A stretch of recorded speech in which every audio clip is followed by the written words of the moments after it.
Hello बच्चों, कैसे हैं आप लोग? अच्छे होंगे। चलिए आज हम लोग बात करेंगे जिस टॉपिक पे, वो जो है केमिस्ट्री का एक टॉपिक है और उस टॉपिक का नाम है ऑफ बाउस रूल। ऑफ बाउ रूल्स एक बहुत ही अच्छा रूल्स है जो ये बताता है कि इलेक्ट्रॉन जो होते हैं, इलेक्ट्रॉन को हम कैसे व्यवस्थित करें। ये रूल्स जो है अपने आप में बहुत ही मज़ेदार है और इसको समझना भी आसान है। इसका एक चार्ट है, उस चार्ट को समझना होगा। जैसे हम लोग को मालूम है कि इलेक्ट्रॉन में ऑर्बिटल, सेल, सब सेल होते हैं। तो यहाँ पर जो है अब बाउ रूल ये कहता है कि अगर कोई भी इलेक्ट्रॉन है, यानी मान लीजिए ये क्या है, नाभिक है यानी न्यूक्लियस है। इसमें क्या रहते हैं, प्रोटॉन रहता है और क्या रहता है, न्यूट्रॉन रहता है।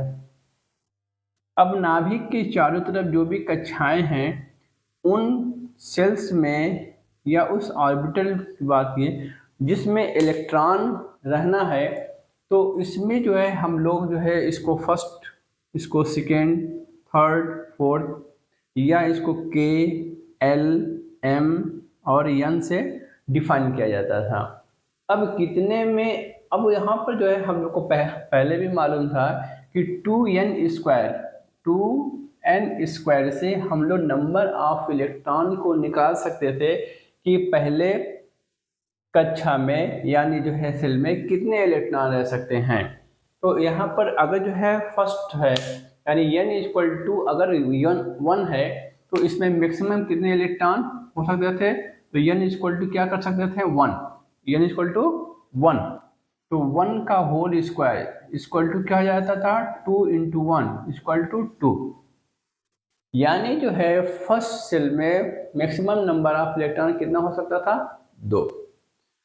अगर दूसरे जो है सेल की बात किया जा रहा है तो वहां पर इलेक्ट्रॉनों की नंबर क्या होता है, कितना हो जाएगा, क्योंकि यहाँ पर अब देखिए हमारे पास जो है सेल नंबर कितना है, 2। तो n क्या हो जाएगा, 2। तो इस फार्मूले में अगर रखते हैं तो 2n² में तो 2 और n का होल स्क्वायर यानी 2 का होल स्क्वायर हो जाएगा। तो इसमें कितना हो जाएगा, 2, और जो है 2 का होल स्क्वायर कितना हो जाएगा, ये 4 हो जाएगा। तो टोटल नंबर ऑफ इलेक्ट्रॉन कितना हो जाएंगे, 8। यानी पहले जो है सेल में नंबर ऑफ इलेक्ट्रॉन जो है 2 और दूसरे में जो है नंबर ऑफ इलेक्ट्रॉन कितना हो जाएगा, 8। इसी तरीके से हम जो है एक सेल से दूसरे सेल में जो है इलेक्ट्रॉन की संख्या को जो है डिफाइन रिपीट कर सकते थे कि कितना इलेक्ट्रॉन इसमें व्यवस्थित हो सकता है। लेकिन बाद में पता चला कि अरे इसमें जो है और भी जो है सेल के अलावा सब सेल भी होते हैं। यानी और यस ब्लॉक, जैसे मान लीजिए इसमें इन्होंने कहा कि भाई इसमें जो है एक ही रूम होता है, इसमें कितने रूम होते हैं, तो उन्होंने कहा भाई इसमें तो 2 रूम होते हैं। एक यस होता है इसमें, इसमें एक यस होता है, इसमें एक पी होता है। तीसरे वाले में उन्होंने कहा कि नहीं भाई इसमें तो और ज्यादा होता है, 3 रूम होता है, एस, पी और डी होता है। चौथे वाले में उन्होंने बताया कि अरे भाई इसमें तो 4 होता है, एस हो सकता है, पी हो सकता है, डी हो सकता है और एफ हो सकता है। इस तरीके से अब जो है रूम्स जो है, जैसे जैसे हमारे पास जो है इलेक्ट्रॉन की संख्या बढ़ती जा रही है, इसमें नंबर ऑफ रूम्स बढ़ते चले जा रहे हैं, यानी जो है ऑर्बिटल, सब ऑर्बिटल बढ़ते चले जा रहे हैं। तो ये जो है इसको कैसे हम लोग जो है आसानी के साथ जानेंगे, तो ये अब बाउ रूल्स जो है ये बताता है। तो इसका एक चार्ट हम लोग जो है पहले देख लें और फिर उसको इलेक्ट्रॉन कैसे उसमें फिलअप होते हैं। तो पहले हम लोग क्या करते हैं, एक चार्ट देते हैं। पहले में है 1s, सिर्फ एक सबसेल होता है, एस सबसेल। सेकेंड में होता है 2s और 2p की बात करता है, यानी इसमें सबसेल्स की संख्या कितनी हो गई, 2 रूम है, s और p। तीसरे में होता है कितना हो जाएगा, एस पी और डी। इसमें कितना होता है, 4s 4p 4d 4f। फिर जो है 5s की बात करते हैं, 5s 5p 5d। फिर है 6s 6p, फिर है 7s। इस तरीके से हमारे पास एक ग्रुप, एक जो है चार्ट बना, और इसमें जो है इलेक्ट्रॉनों को ऐसी तरीके से व्यवस्थित किया जाए। तो सबसे पहले हमारा जो इलेक्ट्रॉन जाएगा तो उसमें किस पे जाएगा, 1s में जाएगा। 1s सब सेल में जाने के बाद अब हमारा इलेक्ट्रॉन, जब 2 इलेक्ट्रॉन भर जाएंगे तो फिर ये इलेक्ट्रॉन कहाँ जाएंगे, 2s में।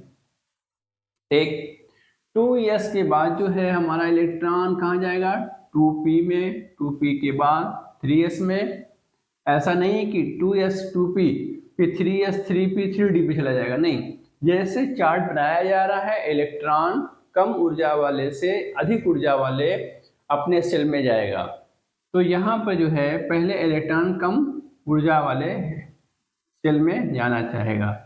अब यहाँ पर ये चार्ट आपको हमेशा अच्छी तरीके से इसको आपको याद रखना है और इसकी प्रैक्टिस भी करनी है।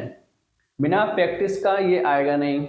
तो इसको जो है कई बार बनाकर और इसको अच्छी तरीके से प्रैक्टिस किया जाए और इलेक्ट्रॉन को कैसे फिलअप किया जाए,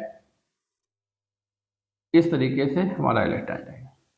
तो सबसे पहले हम लोगों का इलेक्ट्रॉन कहाँ जाएगा, 1s, फिर कहाँ जाएगा 2s, 2s के बाद 2p, 2p के बाद कहाँ जा रहा है हमारा 3s, फिर 3s के बाद 3p ऑर्बिटल में, 3p ऑर्बिटल के बाद 4s, 4s के बाद 3d, 3d के बाद 4p। इस तरीके से हमारा इलेक्ट्रॉन फिलअप होगा। सबसे पहले जो है कम ऊर्जा स्तर वाले इलेक्ट्रॉन भरे जाएंगे, फिर उसके बाद जो है ऊर्जा स्तर बढ़ता जाएगा और इलेक्ट्रॉनों की संख्या बढ़ती जाएगी। जैसे यहाँ पर देखते हैं हम लोग, जैसे मान लीजिए लिथियम, लिथियम का ले लिया जाए, लिथियम 3, इसका एटॉमिक नंबर कितना होता है, 3 होता है। तो सबसे पहले इलेक्ट्रॉन इसमें कहाँ भरे जाएंगे, तो इसको जो है 2 और 1 किया जाएगा, यानी पहले सबसेल में और फिर उसके बाद दूसरे सबसेल में। पहले सबसेल में कितने इलेक्ट्रॉन रह सकते हैं, यहाँ पर ज़्यादा से ज़्यादा 2 इलेक्ट्रॉन। तो यहाँ पर ये हो जाएगा। अब किसमें है 1।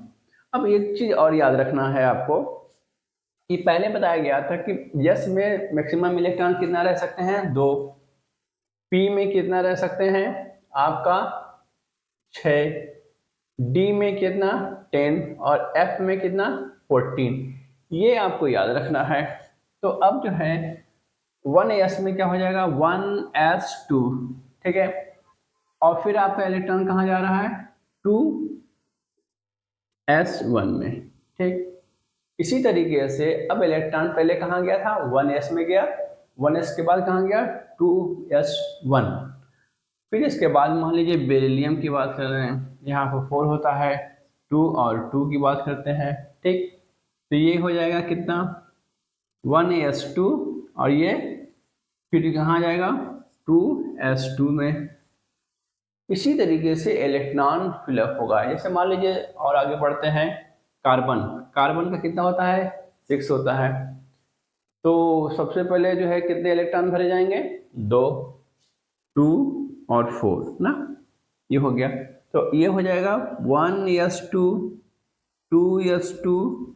अब 2s2 के बाद इलेक्ट्रॉन कहाँ जाएगा, यस में कितने इलेक्ट्रॉन रह सकते हैं, सिर्फ 2 ही इलेक्ट्रॉन रह सकते हैं। तो 2s2 के बाद कहाँ जाएगा 2p2 में, 2p2 में चला गया।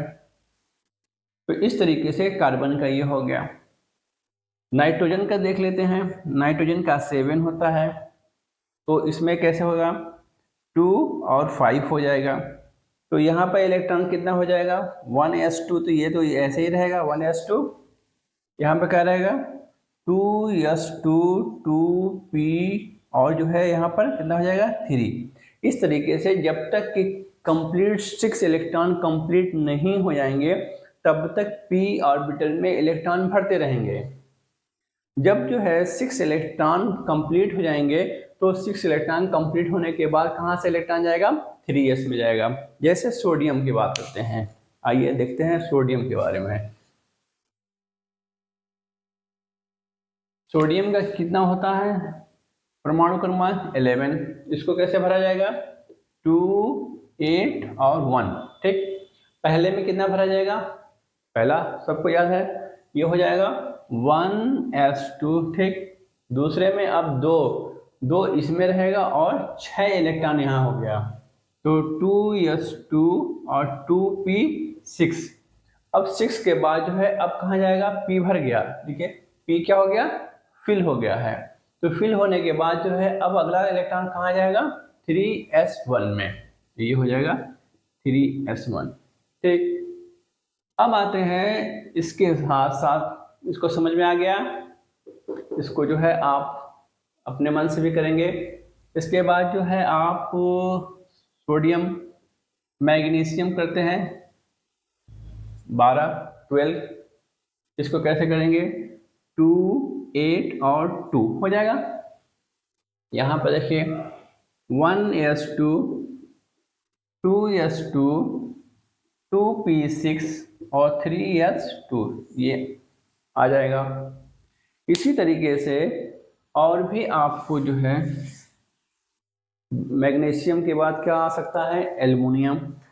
तो भाई एल्युमिनियम का देख लीजिए आ जाए, एल्युमिनियम 13 होता है 2, 8, 2, 1 हो जाएगा। तो सबसे पहले कहाँ जाएगा 1s2, 2s2, 2p6, 1s2, 2s2, 2p6, 3s2 yes में कंप्लीट हो गया। 3s2 के बाद कहाँ जाएगा 3p1। एक बात और है, हम जो है यहाँ पर इलेक्ट्रॉन बाहरी कक्षा में जो उपस्थित इलेक्ट्रॉन है इनको हम देख के ये भी बता सकते हैं कि ये इलेक्ट्रॉन किस ऑर्बिटल में हैं। तो इसमें जो है यहाँ पर ये s ऑर्बिटल का है, ये भी s ऑर्बिटल है और p ये p, यानी s ब्लॉक का ये एलिमेंट है और ये क्या है p ब्लॉक के एलिमेंट है। इस तरीके से आज हम लोगों ने अफबाउ रूल के बारे में जाना और अगले क्लास में हम लोग पाउलीज लॉ के बारे में जानेंगे कि किस तरीके से इलेक्ट्रॉनों को व्यवस्थित किया जाता है। तब तक के लिए आप खुश रहिए, पढ़िए, मुझे से रहिए और हमारे चैनल को सब्सक्राइब कीजिए और अपने दोस्तों तक भी पहुंचाइए। Thank you very much.